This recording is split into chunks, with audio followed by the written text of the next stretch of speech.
National Party annual conference wrapped up yesterday. It was a chance to reiterate the government's priorities for this term, in particular our economic growth agenda. New Zealand has had a number of setbacks over the past few years: the domestic recession, the global financial crisis, and the emotional and financial impacts of the Canterbury earthquakes.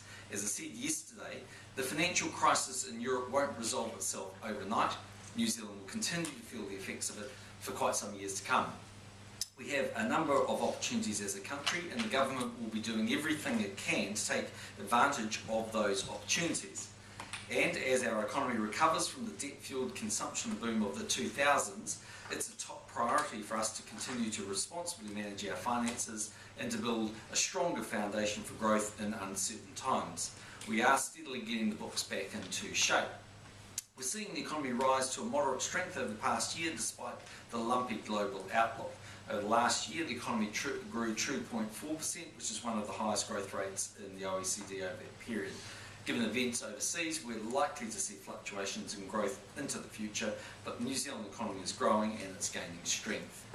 As I've said before, there's no silver bullet for economic growth or jobs and higher wages that New Zealanders want. That's why we've undertaken a number of areas of reform, including the tax system, planning and labour laws, investment in ultra-fast broadband and other infrastructure.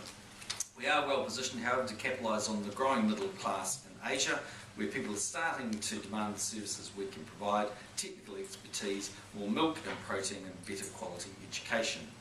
We're encouraging oil and gas exploration because that's an area that's got big development opportunities for this country. Oil is already our fourth largest export. Total exports from the resources sector were valued at $3.3 billion in 2019. Each year about $400 million is earned in royalties and $300 million in company tax are collected from oil and gas. This is just a small portion of the potential that the sector could deliver. Advice to ministers show that future royalty income from known oil and gas reserves could be $3.2 billion, and this could rise to nearly $13 billion with a 50% increase in explorations. The responsible and well-managed development of the country's oil and gas and mineral resources has the potential to create additional skilled jobs and contribute to increasing New Zealand's attractiveness as a place people want to live or return to. We're undertaking a number of initiatives in this area, including the review of the Crown Minerals Act and the EEZ and Continental Shelf Bill, and the introduction of the Block Office Scheme. Growing our economy means focusing on areas of real growth: savings, exports and productive investment. It means we can reduce our reliance on borrowing from overseas lenders. The government share offer program gives New Zealanders an avenue for investment while also generating between $5 and $7 billion in proceeds. The four aspects of the offer program I announced yesterday: the retail syndicate, the $1,000 minimum application, the $2,000 guarantee allocation and the loyalty scheme, will help make it as easy as possible for New Zealanders to take part of the program. Next Tuesday I'll be leading a parliamentary delegation to Samoa to celebrate the 50th anniversary of the signing of the Treaty of Friendship. Samoa is the only country in the world in which New Zealand has a formal friendship treaty. It is the cornerstone of our relationship and underscores our deep and close ties with that country. While in Samoa, I'll be meeting Prime Minister Tuilaepa and members of the Cabinet, and we'll be discussing regional issues of mutual interest ahead of this year's Pacific Islands Forum. I'll also be visiting Patasi Village and speaking at the event of the Robert Louis Stevenson Museum, where the Treaty of Friendship was signed in 1962. Also of note is Zimbabwe's Prime Minister Morgan Tsvangirai will visit New Zealand this week. Mr Tsvangirai has led pressure for democratic change and been a key opposition figure in Zimbabwe politics. In 2008, his party, the Movement for Democratic Change, entered into a power-sharing deal with the party of President Robert Mugabe. Mr Tsvangirai has been at the forefront of efforts to open up democracy in Zimbabwe, and when he visits on Wednesday we'll discuss the situation in Zimbabwe, including work on a new constitution and the outlook for the next elections. In 2002, New Zealand imposed targeted bilateral sanctions on Zimbabwe in protest at the Mugabe regime's human rights abuses, and the visit will also allow us to consider how we might rebuild the bilateral relationship in the right political environment. Just in terms of my activity, This week I'll be here obviously today, tomorrow and Wednesday in terms of caucus and question time. On Thursday I'm visiting Whangarei, and on Friday I'm in Timaru. And in terms of the House this week, we anticipate completing the third reading of the Dairy Industry Restructuring Bill and a number of first readings, including the Families Commission Amendment Bill and the Companies and Limited Partnerships Bill. Wednesday is Members' Day, and Thursday we are in extended hours to complete 5 treaty bills. So what percentage of the shares will be held back for loyalty shares, or will there be subsequent issues? So we don't know the answer to that at this point. That's the work that the Treasury are doing with the lead managers in that area. As I said yesterday, it's likely that a portion of the 49% will be retail direct investors where the loyalty bonus will apply. The rest will be sold to institutions in New Zealand, ACC, the super fund and the likes are likely to be purchasers in that area. So it's obviously not all of the 49% that the retail syndicate applies to, or the retail direct investment applies to, and it's a smaller proportion for the loyalty shares, but that's all being worked through, and you'll know well and truly in advance, as of course investors will know in advance what the loyalty scheme details are. Is loyalty expected to just apply to Mahi River, or are you going to do it for all the others too? We're reserving judgment on that, although it's eminently possible it will apply to all of the mixed ownership companies. Treasury documents show that if 9% of shares are held back for loyalty shares, it could end up costing $1.3 billion of the proceeds. Is that a likely scenario? Yeah, that's a crazy number by Labour and their the whole 49% is likely to generate us somewhere between 1.5 and 1.8 billion. So how 9% of the company can be 1.3 billion is beyond me. Secondly, the retail syndicate piece, or the piece of direct investment, is going to be a much smaller proportion of the 49% than all of it. So I don't know how much it'll be, and can't speculate on that, but it'll be a piece, and then the loyalty piece is much smaller than that. So there'll be some cost when it comes to the loyalty bonus. But I think it's an investment worth making in terms of encouraging long-term shareholding by New Zealanders. And the Labour Party don't like it, but let's be honest, they haven't liked the scheme the whole way through. They complain when they think the shares might go to foreigners, and now they're out there complaining because they might be held by New Zealanders. Well, if you don't want to reveal the numbers, it's a fair bet that it won't be 9% that you'll have to hold back for the bonus scheme, though. It'll be much less than even half of that. Correct. Well, you can go and do the maths of what is likely to be bought directly by, even with lots of wild assumptions of people who might buy $1,000 or $2,000 and then go and work out what a loyalty bonus might look like in terms of other international examples of that, and work out the maths. It's not a large amount of money. The Finance and Expenditures Committee report out today is based on the Queensland. They estimate 360 million for all, if you apply it to all 4 energy companies. Would that be what you... Again, I don't know the details because they're not agreed yet on what the loyalty bonus might look like, but that's a possible number, but I haven't seen their workings. I wouldn't want to agree with that at this point. Well, what the opposition parties, both the Greens and Labour, say that you're being fiscally irresponsible, that you're wasting taxpayers' money on that particular scheme, together with the costs of selling the shares anyway. Yeah, so Labour's argument is that we're being irresponsible, encouraging New Zealanders to buy shares in companies like Mighty River Power. Well, we just don't accept that. Are you confident that there is enough people who want to get shares have got enough access to advice? I mean, obviously we encourage people to get advice. I mean, that's a sound thing for anyone to do. There'll be lots of avenues available for them to do that. I'm sure there'll be lots of brokers and financial advisors that will want to offer their services to people. But obviously we also want to make it as easy as possible for people who feel comfortable with the process, and they'll be able to do that through their banks or online. So I am confident that once the education campaign takes place and the advertising takes place, people will have clear direction of where they are able to go to seek advice should they wish to do so. Should they get professional advice before buying shares? Well, it's for them to sort of seek their own counsel, if you like, on that. But there will be plenty of brokers and the like who will be very keen to provide financial advice in this area. Regardless of the cost of the loyalty shares, both opposition from Labour and Greens are arguing that it's not fair that all New Zealanders will have to pay for the investors. Do you think it's fair?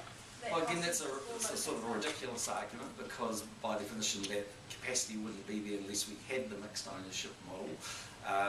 Look, it's our view that there are significant advantages of the mixed ownership model, and they include the capacity for people to undertake share investment, capacity for the companies to potentially operate more efficiently. It requires New Zealand to have less foreign debt and allows us to create other assets without putting debt on the New Zealand balance sheet. In totality, if I look at the entire program and all of the advantages, I think they significantly outweigh what might be a minor cost in terms of the loyalty program, applying to some, arguably going to be some first-time players in the stock exchange. Do you have a parliamentary mandate to actually give people this bonus share? Because you're in effect giving them something that you haven't actually passed any law to do that. We don't need legislation to do that, as I understand it, but we certainly can. The offer can be structured sort of any way we like. What we have in terms of legislation is restrictions, so we can't sell more than 49% of the company, and we can't allow anyone to own more than 10% of the company. But outside of that, all of the other things are part of the normal order of business in terms of how much you might spend on advertising, whether you release 49% at one go, 15%, etc., etc. Why didn't you need advice? I mean, you got to have advice on that issue. I mean, why didn't you need parliamentary authority to effectively give someone, I don't think you need, I haven't had any advice on it, but I don't think you need advice in that area. What we've done through legislation is to give people comfort of the boundaries, and that's what the 51% and 10% rules really effectively do. Do you see a risk of a perverse sort of outcome, and you might be delaying people getting rid of their shares, but as soon as they get the bonus shares, that incentivises them to sell them then and get an even bigger capital gain? Well, I don't think there's a lot of evidence of that. I mean, if you look at what's happened with Contact as an example, there are very many existing shareholders well over a decade on in that company. So the argument about people buying shares and then selling them straight away is that their perception of long-term value is lower than the perception of a future investor.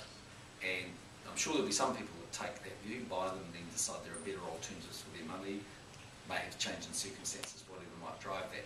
But I don't think you'll have a herd mentality of doing that. What we are keen to do, though, is see those investors that come in and buy some shares in these mixed ownership companies at least have an incentive to keep those shares for a period of time, because we're trying to build a culture of long-term ownership of shares in New Zealand. Why distribute existing shares and not create new shares?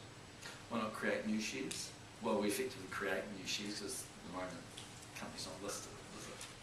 But if you've got a 49-51 split, you could create new shares for the private shareholders, new shares for the government, retain the split, and yeah, I mean, that's right. There are ways that they can structure it, and that's the work that they're doing at the moment. But effectively, if I understand the question correctly, I mean, the issue really here is the shares, the implication for the investor, and the implication for the investor is that on some ratio yet to be determined, at some trigger point in time, they will get more shares than they currently have.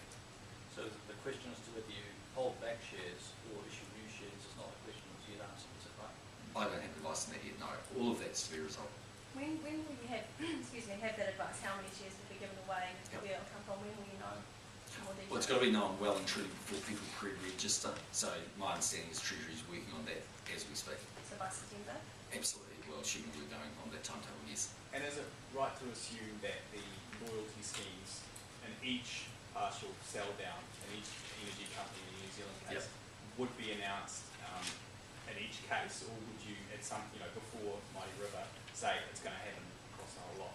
I think each float is bespoke, as I see it, so that they probably have a very similar format and formula, and there may well be learnings from one to the other, but in principle we'd announce each as they go along. So depending on the way Mighty River will be, you may drop a loyalty scheme in a subsequent.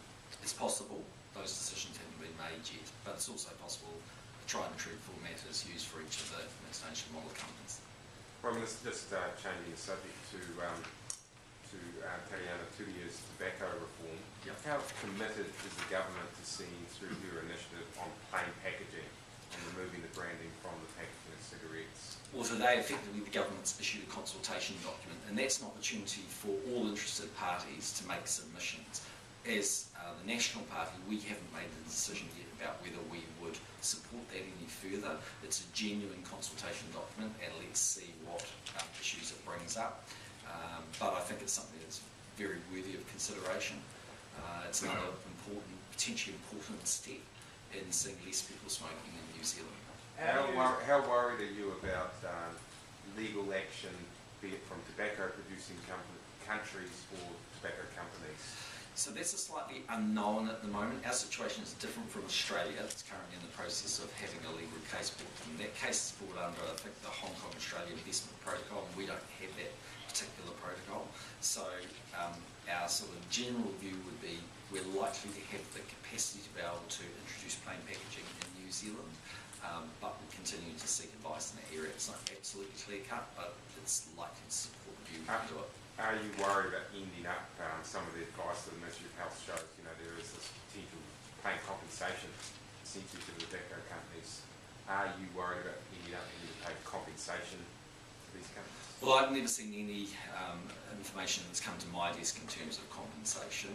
If that ended up being the only way through this, that would be yet another factor we'd have to take into consideration. There are lots of things we need to consider. I wouldn't say it's a slam dunk by any chance that plain packaging will take place, but nor would I rule out it really is genuinely a true consultation period. How would you assess the risks of New Zealand suffering from some sort of measures around alcohol labelling or perhaps even dairy product labelling? Yeah, so there are always risks. I mean, every country adopts its own packaging and advertising rules. I think in terms of tobacco, it's fairly unique. Tobacco and alcohol are somewhat seen in the category of their own. And so, for instance, New Zealand's had rules around advertising capability in tobacco for a very long time, and alcohol also has its own restrictions. So I don't think it's likely to lead to plain packaging of cheese in another market, for instance. I think people see them for what they are. There's been a global push towards stopping people smoking, but every country treats it slightly differently. Is there a potential cost of that legal action in terms of tobacco, something that would push you away from supporting plain packaging? Well, we'd need to go through, I think, the whole process and understand what are the pros, what are the cons, where does it take us, what are the risks, and what are the other maybe unintended consequences. And so we are taking not only a genuine consultation period seriously, but we're also likely to be cautious about what we do, but nevertheless it's possible that we'll do it. We just don't have the answers to all those questions. That advice that Paddy mentioned says a case could cost the taxpayer around $6 million to simply defend. Now, is that a figure you'd be prepared to accept in terms of pushing this through? So again, I wouldn't want to, answer a hypothetical question on that today or speculate on that today. It's just far too early to know. I mean, what I'd rather see is go through this consultation period, have the officials review that, come up with a series of recommendations, and give me some advice on what the risks are and what the potential opportunities are. I mean, I think if you look at what New Zealand's been doing, the New Zealand government's very strong view with the support of the Maori Party has been that we want to see less people smoking in New Zealand. We've primarily used price as the mechanism for reducing that appetite for New Zealanders to smoke. We're now moving towards removal of sort of point of sale in terms of visual sight of cigarettes. Plain packaging is maybe a further step, but it's far from concluded at this point. When you talk about unintended consequences from plain packaging, is there a concern about precedent setting for New Zealand in terms of that, we may face having to accept warning labels or plain packaging at the extreme point on New Zealand wine? Well, again, I mean, we would have to take into consideration what we think the implications of all of this are, and you're talking about dealing with a particular sector, which is obviously the tobacco sector, and whether that has a spill-off on other sectors and the way other countries deal with that. So is it possible that another country would ride into the defence of its tobacco sector and try and have a kind of tit-for-tat or compensation sort of effects in another market? It's possible, but I don't have any advice on that. But again, that's part of the whole thing that we need to consider. Prime Minister, if you're so committed to New Zealand being smoke-free, why not just make tobacco illegal? Because I don't think it would work. I mean, the problem you'd have is that you'd have a product which is effectively legal by any sense of the definition in pretty much every country in the world, and you'd be saying to those tourists that came to New Zealand, well, you're now carrying an illegal banned substance, and that could have all sorts of implications. You know, we have enough challenges trying to deal with illegal drugs in New Zealand like marijuana without really applying that to cigarettes. So our preferred model is to try and point out to New Zealanders the health implications, to actively encourage them and give them support to give up if they can or not start. But I think the step towards a ban is just a step that's just not practical. So to what extent are we dragged along by Australia in this? The consultation document talks a lot about Australia and the benefits of actually matching up with Australia. Do you see that as a big plus for plain packaging or not significant? Well, there may be strength in numbers. You know, we're an Australasian market, so you know, you know, we often do things in lockstep with Australia, but we don't have to follow what Australia does. So they've had a government that's been on a similar path to New Zealand, and that's another step that they're taking. And obviously, we're looking and trying to learn what's happening across the Tasman. So it's not a done deal just because Australia went on this path that we would necessarily follow. We may have some other differences, just as they have different investment protocols in their trade regimes. Nick Smith of the Mackenzie Basin, do you have any advice from your officials yet? Yeah, I do. So basically this morning my office and the Minister of Environment's office had a quick look at the matters involved. What I'd say is that we didn't find anything in that sort of cursory look that raised concerns to us. As I understand it, essentially the Minister's preferred method for resolving the dispute between the parties in the Mackenzie Basin was a collaborative approach. That's consistent with the approach he took when we rolled out the Land and Water Forum. What's true is his officials had some concerns with that aspect as well as one to others, and that's consistent with the concerns they also expressed with the Land and Water Forum. That said, we thought it was a much more cost-effective method for resolving the concerns, and it also met with the desires of the interested stakeholders in the Otago area. So that trust that was established where ministry money was put in was very much, it was chaired by the local MP, it has the local mayors on it, interested parties were there. I would note yesterday that EDS came out in support of that as a mechanism. So the overall mechanism we're comfortable with. Then if the accusation is that Guy Salmon is known to Nick Smith and somehow there was a relationship there, well, yes, they know each other. But what's also true is that Guy Salmon has been involved in this issue prior to the Minister, or effectively the Trust recruiting him. He's extremely well known for the work he does and has been very successful in the past, and I certainly haven't seen any accusations, nor do I think there would be any credence if the claim was made that he isn't carrying out his work both effectively and on a value for money basis. So the main claim from Labor seems to be that Nick Smith knows Guy Salmon. Well, that's true, but if that was the mechanism for rejecting, or the rationale for rejecting a contract in New Zealand, then most contracts would be rejected with the government sector, because we know an awful lot of people.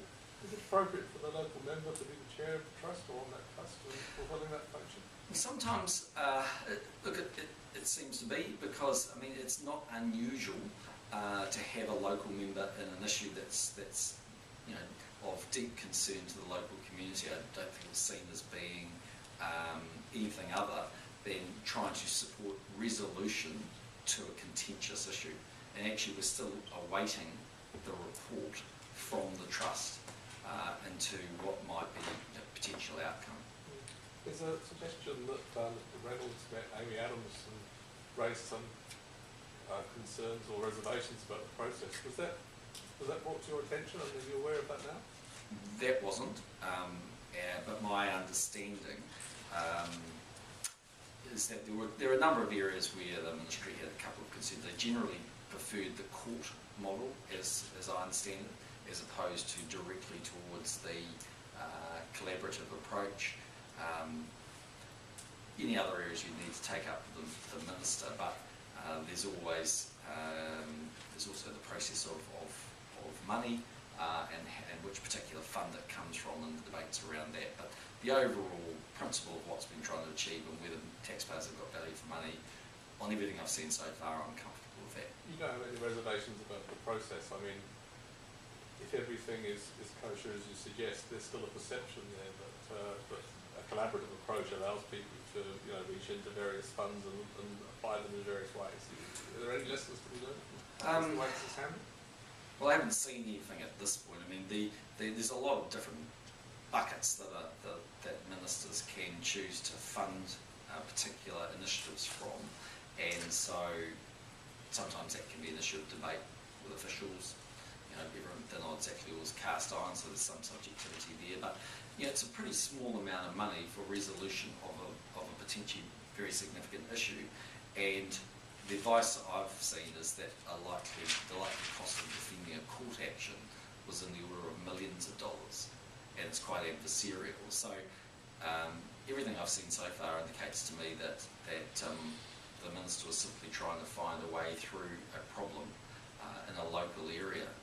I mean, I do think it's a bit rich for Labor to be sort of claiming that, you know, the contracting Guy Salmon and ecological services is somehow a bad thing to do, because they themselves contracted Guy Salmon for a contract way in excess of this, and I think my advice was it was in the order of $2 million. None of this changes your view of whether Nick Smith can come back to Cabinet?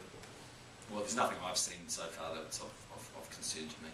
So you can still envisage a time when he could come back to Cabinet? Yeah, well, nothing I've seen in this instance rules that out. I mean, the process of whether he could come back to Cabinet is subject to a number of things. One, a vacancy being in Cabinet, and the second is we're still awaiting all of reports from the Privacy Commissioner and the likes, and we certainly want to tick all those boxes before he could even be considered. With the EDS, and Guy Salmon's ethics have been critical of the EEZ's purpose bill and purpose clause in the last few days. Well, it just shows you that they don't always agree with the government, doesn't it? Is there any room to move on that? On the purpose of the EEZ legislation, look, they've also raised, well, Guy Salmon hasn't, but EDS has raised that matter directly with me. I don't have any advice on where that's at, but they've raised concerns with me, and I've given them assurance we'll have a look at that. Just in terms of Morgan Tsvangirai's visit, I think in Australia he's been there and there's been some talk of perhaps easing sanctions. Is that something that you'll be talking to him about as well? Is there a potential announcement there even at this point? I don't have an announcement in my back pocket, but it is something that we'll be looking to have some discussions with him to find out, you know, whether the sanctions he believes are still applicable, whether they're working. I mean, he essentially has been someone that's been driving for change in Zimbabwe and for reform. And so we want to hear firsthand from him, you know, what would be the best way forward to see that change and an elimination of human rights abuses in Zimbabwe. So we'll be having those discussions with him. So I don't think there's a likely announcement on Wednesday when we see each other, but I think we will take that away and see whether we've got the right settings. Do you think his deal, if you like, with Robert Mugabe has compromised his credentials as far as the drive for democracy goes? I think he's dealing with a really difficult situation. I mean, in a way, it's, you know, is he better to be outside the tent or sort of kind of inside the tent trying to make change? I know people were very critical in 2008 when he went into that relationship and whether it was a sham and all the rest of it. But I think actually you've got to probably make the case that it's arguably better he's at the table. Hopefully he's having influence.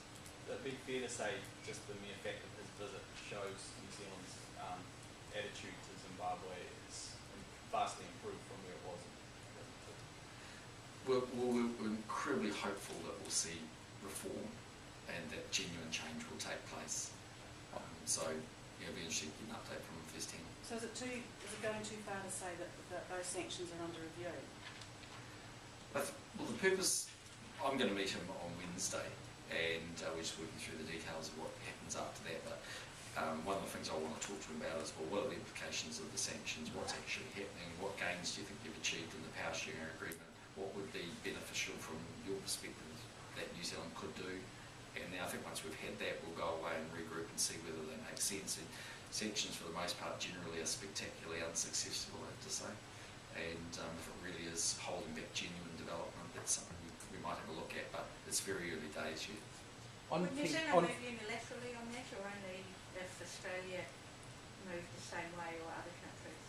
typically tend to move with other countries, but we're not afraid of having our own thought process on these matters, but we typically tend to move with other countries. Just on Fiji, did the SIS turn up anything in those Auckland raids? In terms of which one? Fiji. Oh, sorry, Fiji, I'm Yeah. sorry. Look, I'm just not in a position to make any further comments on that at the moment. I'm just comfortable with what I know is taking place, and support the SIS and the actions that they take. It's an ongoing matter. In terms of Murray McCully's visit, has he briefed you on his talks over there, and is there any possibility that they too will have sanctions reviewed at the Pacific Forum? I haven't had a briefing from him yet, but I understand that the New Zealand government's made a payment, was going to make a payment of $500,000 towards trying to move the democratic process and the election process along the way. I mean, what I've always said is, look, New Zealand stands ready to support Fiji. If they're genuinely going to have elections in 2014, then both Australia and New Zealand are going to have to start moving relatively soon towards trying to push that process along and cementing it in. That's not really something that happens overnight. So next year's 2013, we're getting ever closer. So my hope is that the Ministerial Contact Group will believe that they can make progress and that we can see genuine democratically held elections in Fiji, and I'll talk to the Minister about that when he returns, but he's off on the latest visit to Tonga, as I understand. Do you Does think the $500,000 come with any strings attached? I don't know the exact details. I mean, the Minister of Foreign Affairs, his office, will be able to answer exactly where the money goes, but it's essentially around the democratic process. But you wouldn't want to give them $500,000 if the elections didn't occur. Then it goes to the Fijian government. I think it goes to the body that's establishing it, from memory. Do you have any faith in Bainimarama and the Fiji regime that they'll actually see this through, the elections in 2014?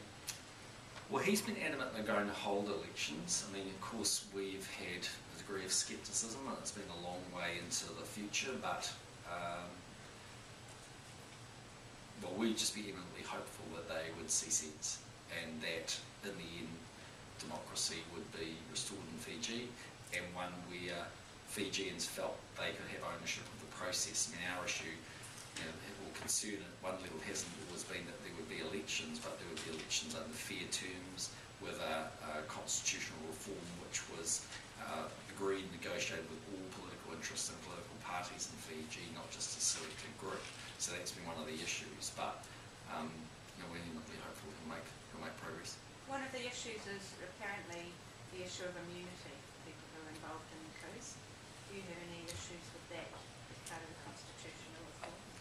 Well, I haven't had any either direct briefings or discussions other than, like anyone else. It's obvious that that's a potential issue, but I haven't seen any advice on how that might be resolved or what steps we might take. But from our point of view, rather than being overly fixated on how we've got to this point now, because unfortunately it's too late for that, my focus is on how do we get a government operating in Fiji that's been installed by the people of Fiji.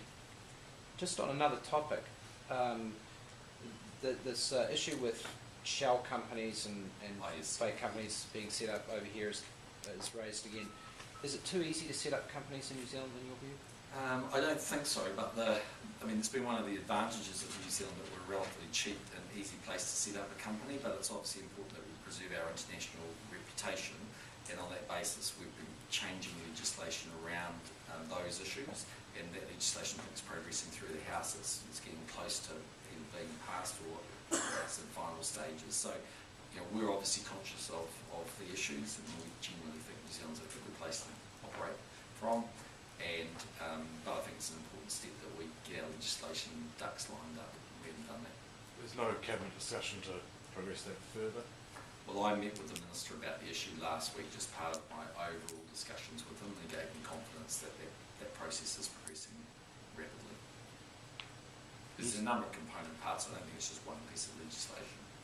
New Zealand's been rated as the easiest place in the world to set up a company, and that encourages business, but there seems to be a real downside to that in terms of... Yeah, there's been some trade-offs obviously between exactly obviously the ease of that and what the requirements should be, and there's been certain things that we've rejected as recommendations for the structure of a company, if you like, and the domicile nature of the domicility of the directors, but we are working through that issue.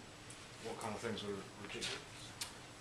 Well, I think There's ideas. it's really better to go and ask him because there's been a range on both sides, but I mean, essentially gave him assurance that that we're making progress, and I think they're fairly confident by the end of the year the legislation will be passed, which is the result. Have you had any update on the police investigation into John Banks?